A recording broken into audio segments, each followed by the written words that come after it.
Hello everyone. Today I will just explain you how the single molecule thread works and how this. First I will show you how the setup looks like and what parts does it have. Then I will show you the direct readout of the detectors and how the data looks like at the very first glance. Then we move from the more concentrated samples towards single molecule regime to see how individual signal from the individual molecules emerge. And finally, we will compare low thread and high thread samples and more static and more dynamic samples to give you some idea how what kind of readouts can we find in the data. So first, the setup.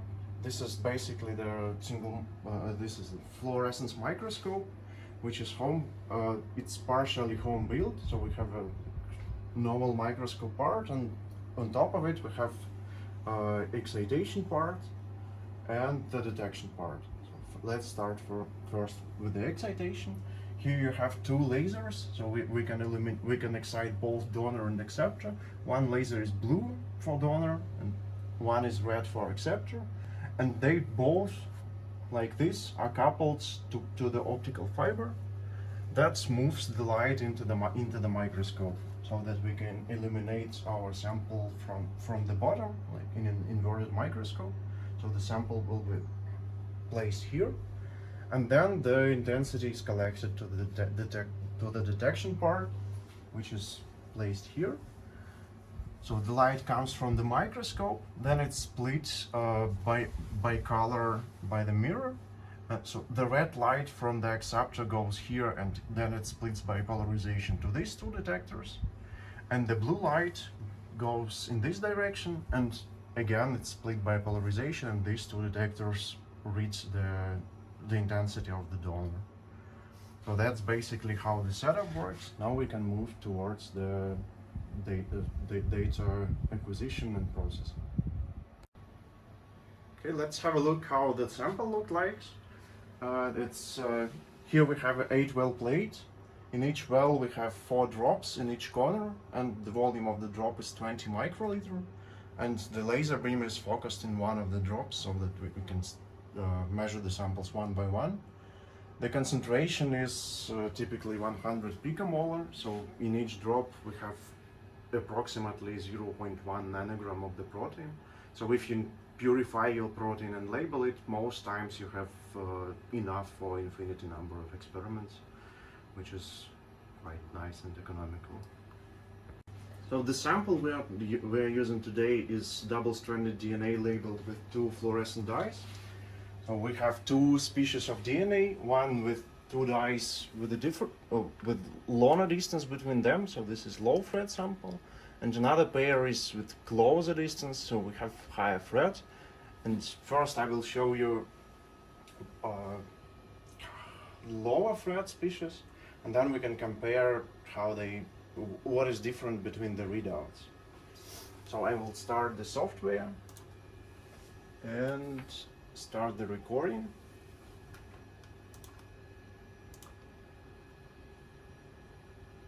Yeah, it works. So you have 2 panels, on the left and the right. Let's first introduce the left. This is horizontal axis is nanoseconds time. So this is the detectors we use are single photon counting detectors. So they can measure the distance between the laser pulse and not distance, but the time between the laser pulse and the arriving photon. So here we have many channels. The blue and green are the donor channels for 2 different polarization. We will not cover the anisotropy a lot, so you can think about them as very similar or nearly identical. And the red and the purple are 2 polarizations for the red channel. So what's going on here? First, in the blue channel, this time point is when the blue laser flashes, and they are not in the same part because of some delays in the electronics, but in fact this is the same moment.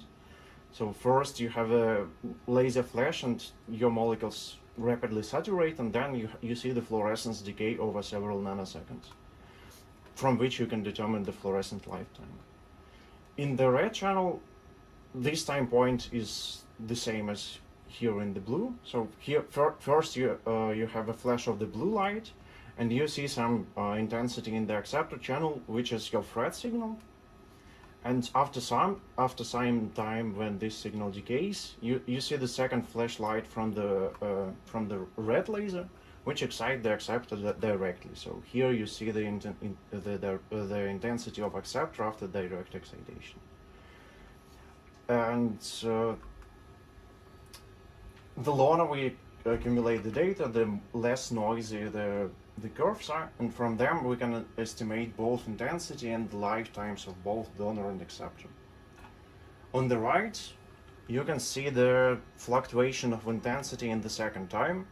So this is the quite saturated, it's quite concentrated sample, so we have some baseline of the intensity and oscillations around it, and different colors correspond to different curves on the left plot. So green and blue are the donor intensities, and red and purple are acceptor intensity. So that's the first sample we have. I will quickly have a picture, make a picture so that we can compare the samples later. And let's move to another sample, which has the higher FRET and where the dyes are positioned closer to each other.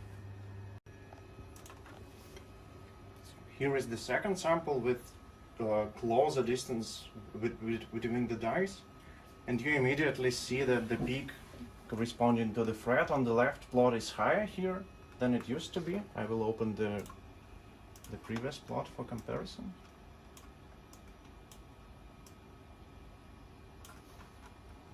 So indeed, the FRET signal is higher, which corresponds to closer positioning of the dyes. And also you can see that the peaks of the donor in the fluorescence decay are narrower, which means the fluorescence lifetime of the donor in presence of acceptor is shorter, which also correspond to higher FRET efficiency. So we can see differences in FRETs both in intensity and the lifetime data, which will later allow us to compare these two data sources for consistency. Okay, that's how we see, that's how we compare the FRET efficiency. We can also think about how will the data look like for donor-only molecule or acceptor-only molecule. So if we lack donor, there will be no donor, and there will be no signal in donor channel, and also there will be no FRET channel. So there will be only the right peak in the red and purple curve. And if we miss acceptor, we will see only the blue and green curve and not orange and purple. So that's how we can, for our sample, determine how well is it labeled and which fluorophores are present. And now we are working with a quite concentrated sample, but later we can do the same for individual molecules. So if your labeling efficiency is not 100%, you can still sort molecules one by one and analyze only those that are double labeled, in which you are interested in FRET-wise. So that's how we distinguish low FRET from high FRET, and low labeling versus correct labeling. Now let's move to less concentrated sample to see how this picture on the right with oscillating intensity turns into the single molecule signal with individual molecules resolved. And now we can start recording the more diluted sample. Let's see what's going on the right. And indeed, now the concentration is lower, and the baseline is closer to zero, and you see individual peaks for individual molecules, which means that some molecule enter the observation volume and some go out from it by free diffusion, and stochastically you have some molecules within your detection volume of the microscope, And you see the corresponding peaks of intensity, which each correspond to individual molecule. And as we discussed previously, for each molecule you can determine the labeling efficiency and the Fred efficiency, both from intensity and lifetime. That's how you can distinguish per molecule low Fred versus high Fred. And that's basically how the experiment works. You can see on the left that the level of the noise is much higher because you have much less photons, much less photons and much less information about your system. So in single molecule regime you have to detect, you have to collect data for a longer time. Typically it's half an hour to hour. So we will not show you the full process of the recording and go to the pre-recorded data to guide you how the data looks like after the processing.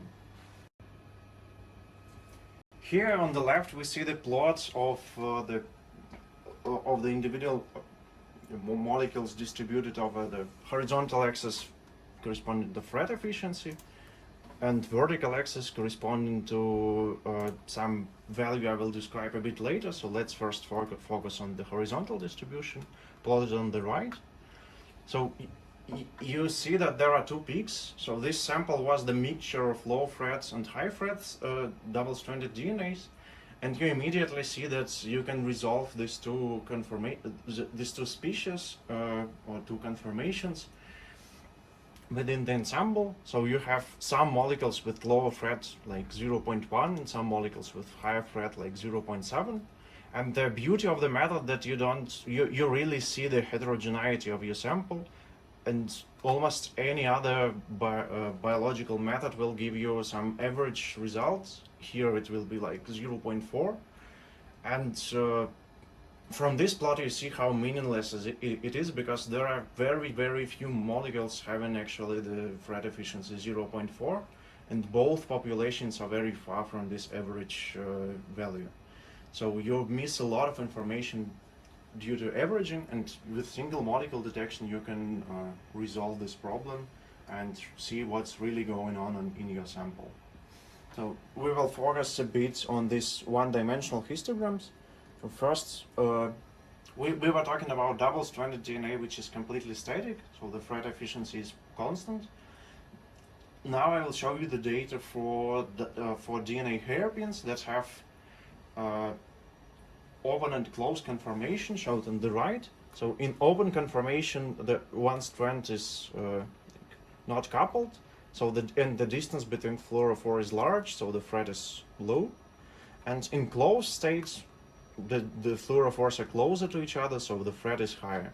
And these two conformations are interchangeable, so the same molecule can stay in one conformation for a while and then switch to another, and the switching time scales depend on the sodium chloride concentration, so we can in the same molecule see the different distributions. So these distributions were recorded at different sodium chloride concentration. Top is lower salt and bottom is the higher salt, so you can clearly see the rightward shift of the distribution, which means that the Fred gets higher with higher salt. So hairpins are more tend to close at the higher salt concentration than they do in the lower salt concentration.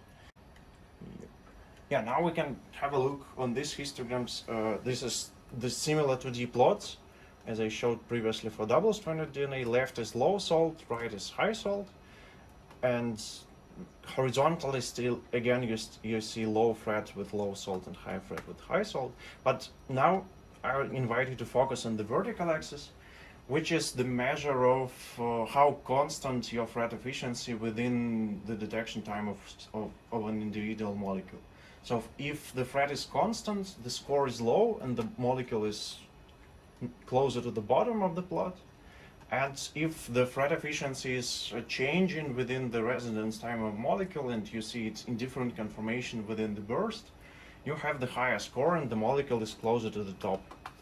And in some intermediate concentration of salt, you can see that there is this typical arc, and the score of the molecule in between two static-like conformation is quite high vertically.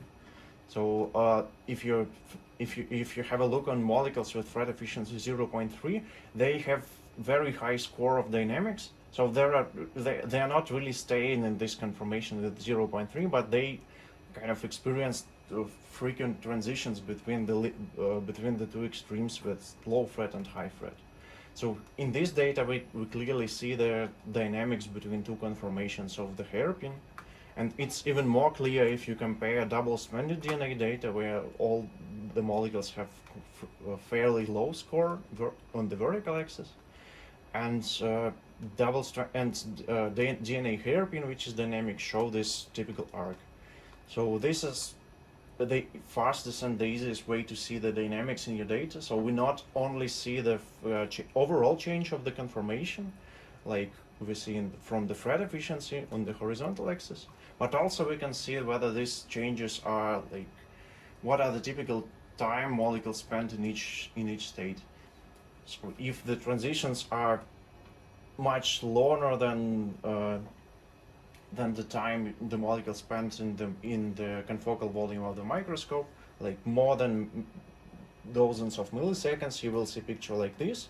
And if the transitions are more frequent, like on the millisecond time scale, so faster, you will see this arc. So analyzing this plot, you can see how dynamic your protein is, and how different factors like ligands or pH or other conditions, salt in this case, affects this structural and dynamic values of your molecule. So this was our single molecule Fred demo. I guided you through the setup and what parts does it have. Also, we showed how the data is acquired and what are the readouts, intensity and lifetime based.